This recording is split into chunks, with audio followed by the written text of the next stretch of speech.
दुनिया और इसकी कब्र के साथ अल्लाह का ऐसा अजाब आया कि जिसे सुनकर गुनाहों से इस्तिग़फ़ार करने पर आप मजबूर हो जाओगे। दोस्तों, ये वीडियो देखने के साथ साथ चैनल को सब्सक्राइब ज़रूर कर लीजिएगा। वाक़या जानते हैं। ईरान के एक छोटा सा कस्बा मक्की के एक लड़की की ज़ुबानी। मेरा नाम नाज़िया है और मेरी सास का नाम हलीमा था। जब मैं अपने ससुराल आई तो महज मेरी उम्र 16 साल थी। एक नाबालिग लड़की। मेरा शौहर सरफराज मुझसे 10 साल बड़ा था। हमारे ख़ानदान में लड़कियों की शादियां बहुत जल्द कर दी जाती थी। यहाँ देखे बगैर लड़की और लड़के की शादी कर दी जाती थी। बस जोड़ा बना दिया जाता था। हर लड़की की तरह मेरे दिल में भी शादी और ससुराल को लेकर कई अरमान थे। मैं अपने कमरे में दुल्हन बनी बैठी सरफराज का इंतज़ार कर रही थी। एक अजीब सा डर मेरे दिल में था।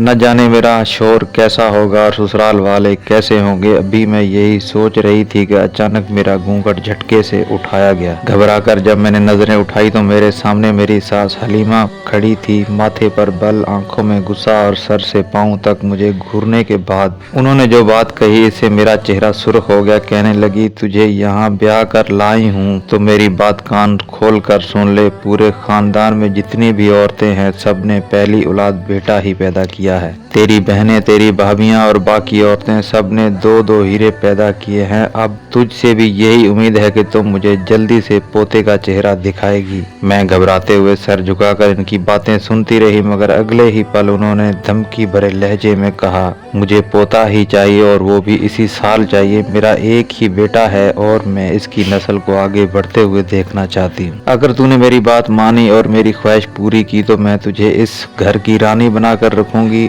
और हमेशा ऐश करेगी। लेकिन अगर तूने मेरे हुक्म की खिलाफ वर्जी की तो मैं तेरी माँ नहीं तेरी सास बन जाऊंगी। इतना कहकर उन्होंने मेरे गाल थपथपाया और वहां से चली गई। मुझे लगा था कि मेरी सास नरमो मिजाज और अच्छी तबीयत की मालिक होंगी, लेकिन इनकी बातें सुनकर मैं दंग रह गई। मुझे इनकी बातों से खौफ आने लगा। यूं ही सहमी हुई बैठी थी कि सरफराज कमरे में दाखिल हुआ और मेरे सामने बिस्तर पर आकर बैठ गया। वो मुस्कुराते हुए मुझसे बात करने लगा और इसका रवैया इसकी माँ से बिल्कुल अलग था। धीरे धीरे मेरे दिल में उतरने लगा, सरफराज की मोहब्बत उतरने लगी। सरफराज मेरा बहुत ख्याल रखते थे, लेकिन शादी के अगले ही दिन मेरी सास ने पूरे घर की जिम्मेदारी मेरे नाजुक कंधों पर डाल दी। मैंने अपने घर में काम काज करती थी, लेकिन इस तरह पूरे घर को संभालना पहाड़ जैसा लगने लगा। सास को खुश रखती तो शोहर नाराज हो जाता और अगर शोहर को वक्त देती तो सास बातें सुनाना शुरू कर देती। मैं इन तमाम हालात से तबाह शिकार होकर सुबह और शाम तक घर के सारे काम करती।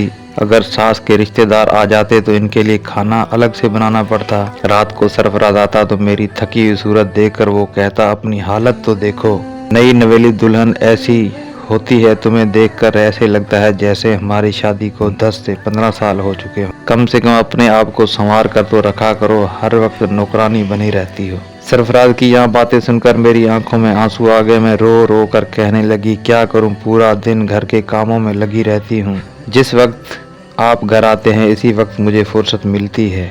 अम्मा जी भी मेरा हाथ नहीं बटाती। मैं अपने शौहर को सब कुछ बता रही थी कि सास कमरे के बाहर खड़ी सब बातें सुन रही थी।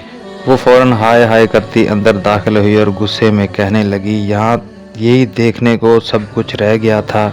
नाज़िया, मैंने तुझे बहुत खानदानी समझती थी, मगर तू तो बड़ी चालाक निकली। अभी तुझे आए हुए चंद दिन हुए हैं और देख लो बेटा कैसे मेरे पीछे तुझे खिलाफ भड़का रही है। बेटा, मेरे घुटनों में दर्द था, तू भी जानता है मेरी कमर और घुटनों में कितना दर्द होता है। मैंने सोचा एक दिन अगर ये काम कर लेगी तो कौन सी कयामत आ जाएगी। ये घर भी तो आखिर इसका भी तो है। लेकिन मुझे क्या मालूम था यहाँ तो अपनी सुस्ती मुझे भी घसीट लाएगी। जब सरफराज ने अपनी माँ को रोते हुए देखा तो वहाँ मुझ पर वो बरस पड़े और कहने लगे, दफा हो जाओ मेरी नज़रों से, तुमने मेरी माँ को रुला दिया। खबरदार, जो तुमने दोबारा मेरे सामने माँ की शिकायत की। वो सारी रात मैं बाहर सहन में बैठे रोती रही, मगर सास ने मुझे कमरे में आने को ना कहा और ना ही मेरे शौहर ने मुझे अंदर बुलाया। शौहर ने अगली सुबह जब मेरा वजूद अकड़ चुका था, धीरे धीरे सास ने सरफराज को मेरे खिलाफ भड़काकर इसे मुझसे दूर करना शुरू कर दिया। 2 महीने गुजरे तो सास ने सरफराज के घर आते ही कहा, आखिर माजरा क्या है, 2 महीने हो गए हैं, अभी तक मुझे कोई खुशखबरी नहीं मिली। सरफराज तो सर झुकाकर बैठ गया, मगर मेरी सास ने मुझे अपने पास उठाया और तंज भरे लहजे में कहने लगी, क्या कोई नुक्स तो नहीं तुझ में, कहीं मैं बांझ बहू तो नहीं ब्याह कर ले आई, अभी तक तूने मुझे खुशखबरी क्यों नहीं सुनाई। फिर धमकी देते हुए बोली, कल सुबह तू डॉक्टर के पास जाएगी और जाकर दवा लेकर आएगी। मैंने सास के सामने कह दिया, औलाद देना या ना देना तो अल्लाह ताला के हाथ में होता है, जब अल्लाह औलाद अता करेगा तो तब औलाद भी आ जाएगी। अभी तो शादी को सिर्फ 2 ही महीने हुए हैं। मेरी इस बात